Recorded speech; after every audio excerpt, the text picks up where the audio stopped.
Bienvenue à notre discussion. Aujourd'hui, on va s'intéresser au robot Luna, cet appareil qui se présente un peu comme un nouveau membre de la famille. La question centrale, c'est de savoir si on a affaire à une véritable forme de compagnie, capable d'un lien émotionnel, ou si au fond tout ça n'est qu'une illusion technologique très bien ficelée. Moi je dirais que Luna représente une avancée vraiment fascinante vers une compagnie robotique authentique. Et de mon côté, je suis convaincue que derrière son apparence adorable, Luna est avant tout un gadget de surveillance très très malin. Et que sa personnalité, c'est une illusion programmée pour masquer ses véritables fonctions. Pourtant, on le voit en action, c'est franchement bluffant.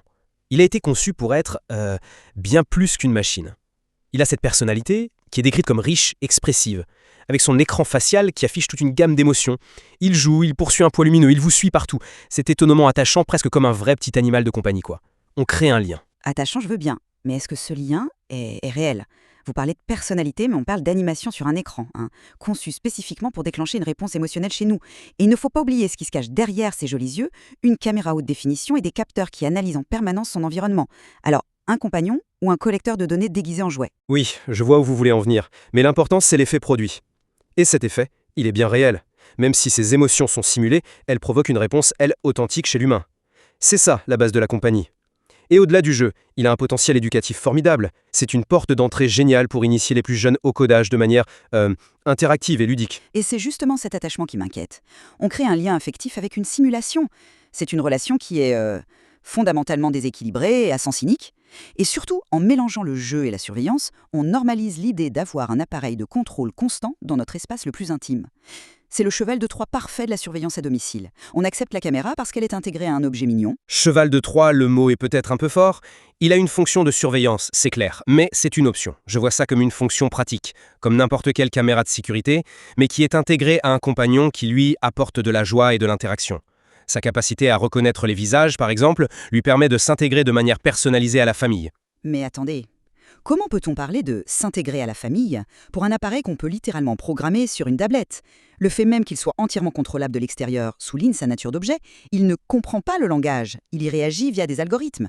Et il y a le risque technique. Cette caméra mobile, connectée en permanence au Wi-Fi, la question n'est pas seulement de savoir ce que le fabricant fait des données, mais qui d'autre pourrait y accéder ?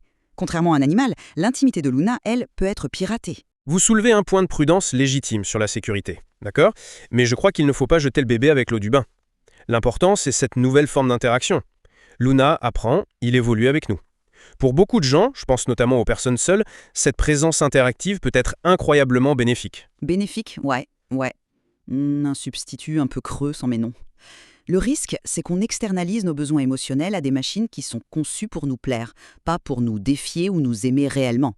C'est une merveille de technologie, ça je ne le nie pas, mais ce n'est pas un compagnon au sens humain du terme. C'est un produit. Au fond, pour moi, Luna est une réussite parce qu'il fusionne une technologie impressionnante et une personnalité chaleureuse.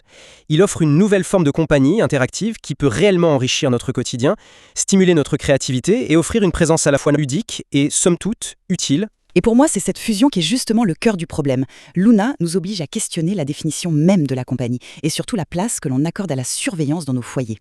L'anthropomorphisme de cet appareil, bien que très séduisant, ne doit pas nous faire oublier sa nature fondamentale, un outil sophistiqué qui collecte des informations. Ce qui est certain, c'est que l'intégration de ces robots intelligents dans nos vies soulève des questions fondamentales, et la discussion manifestement ne fait que commencer.